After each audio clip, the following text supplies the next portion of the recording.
Hallelujah. हमारे प्रभु यीशु मसीह के नाम में आप सबों को जय मसीह की। Good morning. सुबह हो गई है। क्या आप उठ चुके हैं? क्या पर्सनल प्रेयर आपने कर लिया है? वचन को सुनने के लिए क्या आप तैयार हैं? दिन प्रतिदिन हम यहां प्रभु के वचन पर मनन करते हैं ना। आइए एक छोटी सी प्रार्थना के साथ आज के मनन को शुरू करें। पवित्र पिता, आपका धन्यवाद प्रभु, आपकी दया प्रति भोर नहीं होती चली जाती है। आपका धन्यवाद। इस दया में बने रहने का आप हमें अनुग्रह देते हैं। आपका धन्यवाद। आज भी हमसे वचन से बात करें प्रभु। प्रार्थना यीशु के नाम से मांगते हैं, आमीन। प्रभु की महिमा हो। क्या हर रोज बाइबल पढ़ते हैं? जब हम हर रोज बाइबल पढ़ते हैं, हमारा विश्वास बढ़ता चला जाता है और हम ज्ञानवान होते जाते हैं।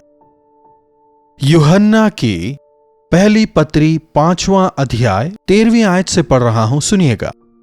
यूहन्ना की पहली पत्री 5वां अध्याय 13वीं आयत से, मैंने तुम्हें जो परमेश्वर के पुत्र के नाम पर विश्वास करते हो। हमारा विश्वास किस पर है? परमेश्वर के पुत्र के नाम पर। और परमेश्वर के पुत्र का नाम क्या है? प्रभु यीशु मसीह। परमेश्वर ने जगत से ऐसा प्रेम किया कि उन्होंने अपने इकलौते पुत्र को दे दिया कि कोई भी नाश ना हो परंतु अनंत जीवन पाए। हर नामों में जो श्रेष्ठ नाम है, प्रभु यीशु मसीह के नाम पर हम विश्वास करते हैं। हर घुटना उनके आगे झुकेगा और हर जबान मानेगी कि यीशु मसीह ही प्रभु हैं। क्या आप उस नाम से प्रार्थना करके, जो उनके नाम के द्वारा, प्रार्थना के द्वारा जो आश्चर्यकरम हो सकते हैं, क्या आप उनका अनुभव कर रहे हैं? प्रभु यीशु के नाम पर विश्वास करने की वजह से हम उनके संतान कहलाते हैं और अनंत जीवन के वारिस होते हैं। कई लोग सोचते हैं कि उनके नाम पर विश्वास करने से जो कुछ हमें चाहिए वो मिल जाएगा। जी हां, यकीनन। लेकिन उतना ही नहीं, उनके नाम पर विश्वास करने से जो श्रेष्ठ चीज हमें मिलती है वो है अनंत जीवन। अगर हमारा विश्वास और प्रार्थना केवल इसी जीवन के लिए है तो पौलुस कहता है हम इस संसार के अविश्वासियों से कहीं अधिक अभागे हैं।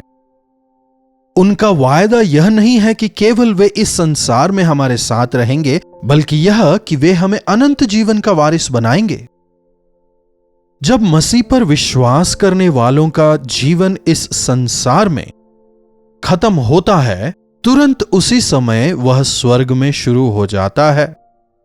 जो मसीह यीशु पर विश्वास करते हैं वे मरेंगे नहीं, और अगर मरेंगे भी तो वे दोबारा जीवित हो जाएंगे। कई लोग आज अनंत जीवन पर विश्वास नहीं करते हैं। मृत्यु के बाद भी जीवन है। क्या आप विश्वास करते हैं?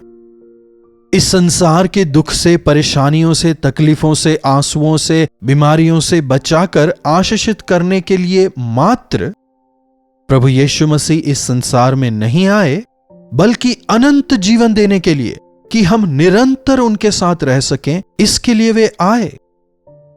तुम जो परमेश्वर के पुत्र के नाम पर विश्वास करते हो, मैं तुम्हें इसीलिए लिख रहा हूं कि तुम जान लो कि अनंत जीवन तुम्हारा है। जब हम बाइबल पढ़ते हैं, जिसे परमेश्वर के दासों ने पवित्र आत्मा परमेश्वर की प्रेरणा से लिखा है, यह हमारे आत्मिक आंखों को खोलता है। स्वर्गीय पिता परमेश्वर की हमारे प्रति योजनाएं क्या हैं, वे हमसे कितना अधिक प्रेम करते हैं और कितना अधिक हमें आशीष देना चाहते हैं, हम यह समझ पाते हैं। प्रभु के वायदों पर यकीन करें।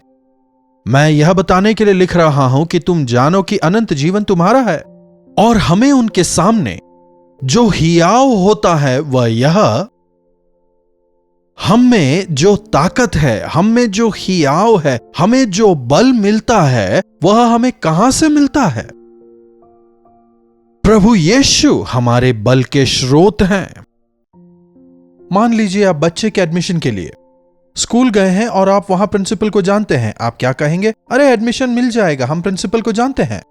अरे वो, हम तो उन्हें बहुत अच्छी तरह से जानते हैं।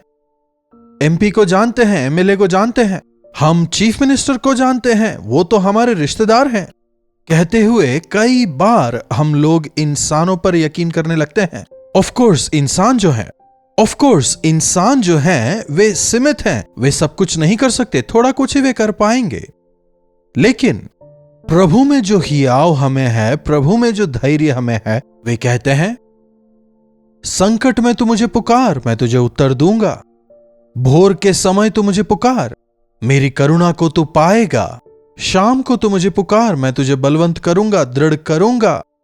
मुझसे मांग, मैं तेरी जरूरतों को पूरा करूंगा। मेरे नाम में सामर्थ है। इसलिए प्रभु पर विश्वास करने वाले धैर्यशाली होते हैं। परेशानियों को देखकर, तकलीफों को देखकर, कष्ट को देखकर, बीमारी को देखकर हमें निराश नहीं होना है। वचन हमें बताता है परमेश्वर ने बल और सामर्थ की आत्मा दी है, ना कि डर और संकोच की। यीशु मसीह पर विश्वास करने वाले मृत्यु का सामना भी धैर्य से कर सकते हैं। आदि कलीसिया के दौरान मसीह यीशु के लिए जो लोग शहीद हुए, कुर्बान हुए, प्रभु यीशु के लिए मरना हमारे लिए सौभाग्य की बात है। तड़पाया जाना हमारे लिए आशीष है, कहते हुए उन्होंने मृत्यु का सामना किया। मृत्यु के सामने भी वे धैर्य से खड़े रहे।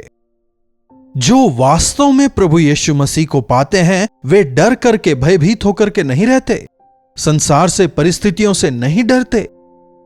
हमारा धैर्य, हमारी हिम्मत क्या है? उनकी इच्छा के अनुसार हम जो मांगे प्रभु उसे जरूर पूरा करेंगे। प्रभु यीशु के नाम से हम जो कुछ मांगे पिता उसे हमें देंगे। जब हम प्रभु से प्रार्थना करते हैं, हमारे लिए असंभव को संभव वे बनाते हैं। प्रभु के लिए असंभव कुछ भी नहीं है। उनके नाम से जब मैं प्रार्थना करूंगा, चमत्कार को मैं देखूंगा। इसे तुम जानो। यही यूहन्ना अपनी पत्री में लिखता है कि तुम जानो, इसीलिए मैं लिख रहा हूं, तुम्हें याद दिला रहा हूं। क्या विश्वास करते हैं कि यीशु के नाम से प्रार्थना करने से चमत्कार होते हैं? क्या विश्वास करते हैं कि उनके नाम से प्रार्थना करने से प्रभु अपनी कृपा को हम पर दिखाते हैं? कई सारे लोग प्रार्थना का अनुरोध करते हैं। आईसीयू में है, प्रार्थना करें। बीमार हैं, प्रार्थना करें। यह बीमारी सामने आई है, चंगाई के लिए प्रार्थना करें। परीक्षा लिखने जा रहे हैं, प्रार्थना करें। यह कार्य करने जा रहे हैं, इसकी सफलता के लिए प्रार्थना करें। हर रोज कई सारे प्रार्थना विषय हमें व्हाट्सएप पर मिलते हैं। आप अपने प्रार्थनाओं के बोझ को हमें दे दें और आप आराम से रहें, ऐसा नहीं होता। आप प्रभु यीशु के नाम से प्रार्थना करें और आपके साथ में हम भी जुड़ के प्रार्थना करेंगे। यह नहीं कि आप आराम से बैठें और आपके लिए हम प्रार्थना करेंगे। यदि दो लोग एक मन होकर किसी चीज को मांगेंगे तो पिता उन्हें देंगे, वचन हमें कहता है। इसलिए एक दूसरे के लिए प्रार्थना करो, वचन कहता है। इसीलिए हम आपसे आपके प्रार्थना विषयों को मांगते हैं। लेकिन आपको भी प्रार्थना करना है और यह आवश्यक है। आपको स्वयं अपनी आवश्यकताओं के लिए प्रभु से मांगना होगा। जो आप उनके नाम से मांगेंगे वो आपको मिलेगा, विश्वास करने की वजह से मिलेगा। अविश्वास से मांगने वाले को कुछ भी नहीं मिलेगा, वचन बताता है। उतना ही नहीं, प्रार्थना के जवाब के लिए आपका पिता के साथ संबंध होना आवश्यक है। रास्ते में चलने वाला आकर आपसे 100 रुपए मांगेगा तो क्या आप देंगे? वहीं अगर आपका बेटा आपसे मांगेगा तो क्या आप नहीं देंगे? बिल्कुल इसी तरह स्वर्गीय पिता के साथ हमारा बाप बेटे का संबंध होना चाहिए। जिस प्रकार वचन कहता है, जिन्होंने उन पर विश्वास किया उन्हें संतान होने का अधिकार मिला। जो लोग यीशु पर विश्वास करते हैं, मसीह के लहू से धोए गए हैं, यीशु को जब हम अपना उद्धारकर्ता स्वीकारते हैं, हम उनके संतान बनते हैं। तो प्रभु के संतान के तौर पर जो कुछ हम प्रभु से मांगेंगे वे हमें देंगे। कुछ लोग व्यर्थ बातों को मांगते हैं, अनावश्यक चीजों को मांगते हैं। कहते हैं ना, आसमान की चाह, दिखावे के लिए, घमंड करने के लिए, भोग विलास के लिए, सांसारिकता के लिए, या किसी को नीचा दिखाने के लिए, या फिर किसी की हानि के लिए। प्रभु उसने मेरे साथ ऐसा किया इसलिए आप उसे मारें। पिता उन्होंने मुझे मारा इसलिए आप उनका हाथ तोड़ दें, आपके नाम में महान शक्ति है। कुछ लोग ऐसी भी प्रार्थना करते हैं। इसलिए वचन स्पष्ट है, उनकी इच्छा के अनुसार जो हम मांगेंगे। लोग केवल प्रभु देंगे इसी पर गौर करते हैं, लेकिन उनकी इच्छा के अनुसार मांगने पर मिलेगा। उनकी इच्छा के विपरीत आप कितना भी मांगते रहें, नहीं मिलेगा। आप बहुत प्रार्थना कर रहे हैं लेकिन आपको जवाब नहीं मिल रहा। कहीं ऐसा तो नहीं आप उनकी इच्छा के विपरीत मांग रहे हैं? कहीं कुछ ऐसा तो आप नहीं मांग रहे जो प्रभु को दुखी करता हो, जो प्रभु के चरित्र के बिल्कुल विरुद्ध हो? प्रभु की इच्छा क्या है? कई बार लोगों को यह समझ में नहीं आता। इच्छा का मतलब पसंद, वो चीजें जो प्रभु को पसंद हैं या नापसंद हैं। पति पत्नी होकर, एक परिवार होकर आप साथ रह रहे हैं ना? क्या पति को नहीं पता कि पत्नी को क्या अच्छा लगता है, क्या नहीं? क्या पत्नी को नहीं पता कि पति को क्या पसंद है और क्या नापसंद? जानते हैं, इसीलिए कई बार एक दूसरे के कहे बिना कई बातें कर लेते हैं।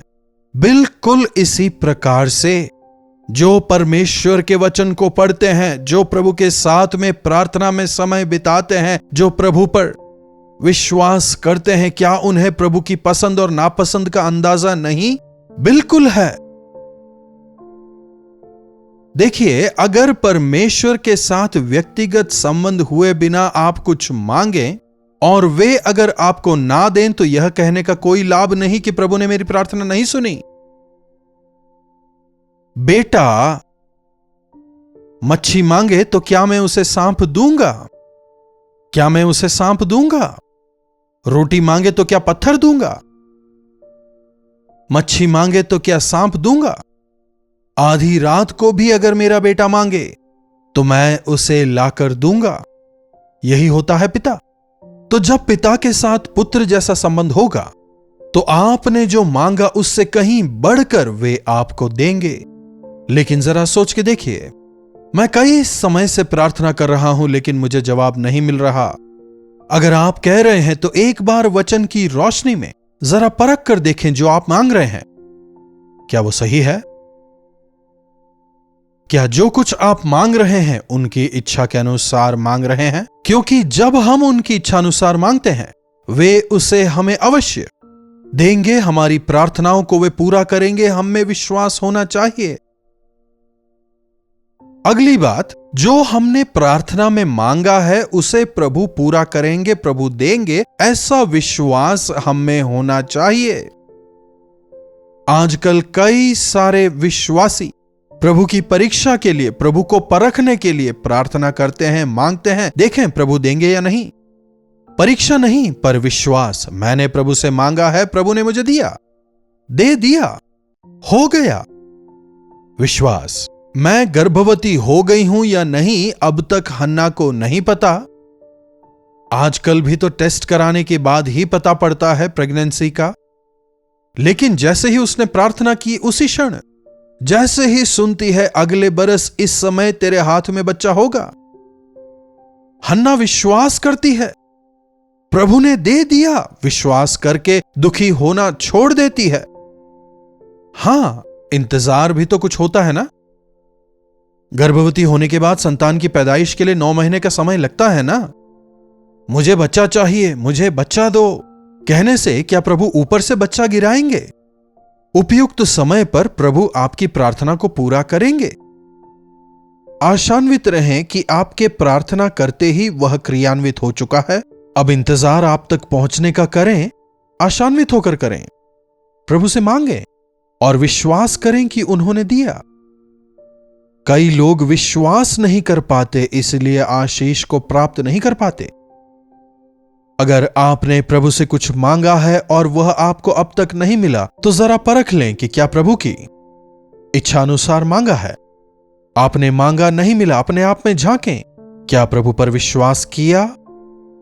कई बार लोग जब प्रभु से मांगते हैं मुझे अभी चाहिए, प्रभु से कहने लगते हैं। यकीनन अगर आप संकट में हैं और आपने मांगा, वे तुरंत आपको उत्तर देंगे। कई बार हम ऐसी चीजें मांग लेते हैं जिनकी जरूरत हमें इस समय नहीं होती। समय पर प्रभु से देंगे, विश्वास रखें। क्या आपने प्रभु से मांगना, विनती करना छोड़ दिया है? तो प्रभु क्या कह रहे हैं देखिए, यूहन्ना रचित सुसमाचार 16वां अध्याय 24वीं आयत, अब तक तुमने मेरे नाम से कुछ नहीं मांगा। गौर करने लायक बात है, हमें उनके नाम से मांगना है। यीशु के नाम में हमें छुटकारा है, यीशु के नाम में जवाब है। सब नामों में श्रेष्ठ नाम यीशु नाम है। अब तक तुमने मेरे नाम से कुछ नहीं मांगा, मांगो तो पाओगे, ताकि तुम्हारा आनंद पूरा हो जाए।